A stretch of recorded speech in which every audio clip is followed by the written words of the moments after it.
Welcome to Codeless Learning. Reverse method একই টাইপের একই আরে সেম রেফারেন্স আরে রিটার্ন করবে, যেমনটা হচ্ছে ফার্স্ট এলিমেন্ট লাস্টে হবে এবং লাস্ট এলিমেন্টটা ফার্স্টে আসবে। এই ধরনের অর্ডার মেনটেন করবে রিভার্স এলিমেন্টকে সিম্বল সিনট্যাক্স হচ্ছে রিভার্স, REVERSE, রিভার্স। এই হচ্ছে রিভার্স মেথড, এটা হচ্ছে সিনট্যাক্স। আচ্ছা, রিভার্স মেথডের আমরা এখন এক্সাম্পলে চলে যাই। এক্সাম্পলটা ধরুন আমি একটা নাম্বার নিলাম, কনস্ট্যান্ট নাম্বার নামে একটা ভেরিয়েবল নিলাম, নাম্বারস, এবং কিছু নাম্বার দিচ্ছি 1 2 3 4 5, ধরুন 5টা নাম্বার দিচ্ছি। একে যদি আমি রিভার্স করি, কনস্ট্যান্ট একটা রিভার্স নামে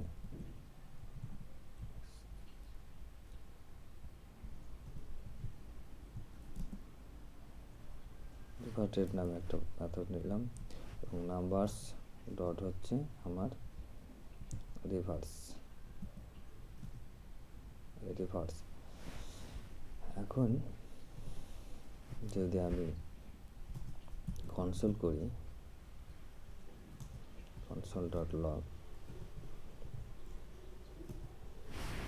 এবং রান করি, তাহলে ফার্স্ট এলিমেন্ট লাস্ট হবে এবং লাস্ট এলিমেন্ট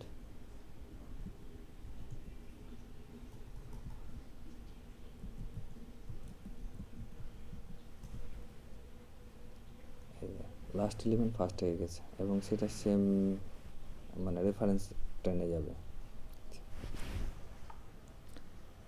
সেম রেফারেন্স টেনে ফার্স্ট এলিমেন্ট লাস্ট এবং last element first, second element হচ্ছে first, second element last second element হবে।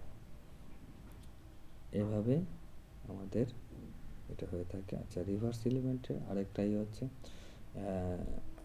যদি আমি এখানে 4 না দিয়ে যদি 6 দিই, আমাদের অর্ডার্স অনুযায়ী দিতে হতো, তাহলে কি হতো যে 1 2 3 4 5 তারপর 6 হতো, কিন্তু অ্যাকচুয়ালি এটা না, এটার হচ্ছে এই 6-এর লাস্ট 2 এলিমেন্টটা এখানে ফার্স্ট 2 দিয়ে চলে যাবে।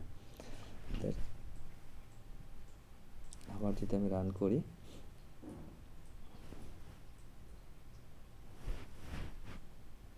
ক্লিয়ার হচ্ছে,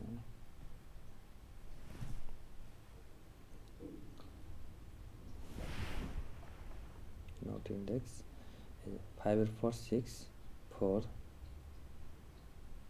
3 2 8, মানে সেকেন্ড মানে এতে সেকেন্ড লাস্টটা ফার্স্ট সেকেন্ড আসছে,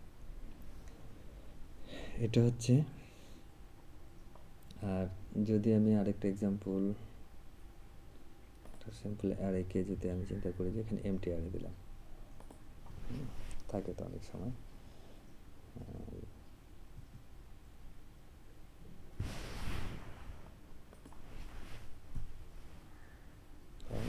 দিলাম, তো সেক্ষেত্রে কী হতে পারে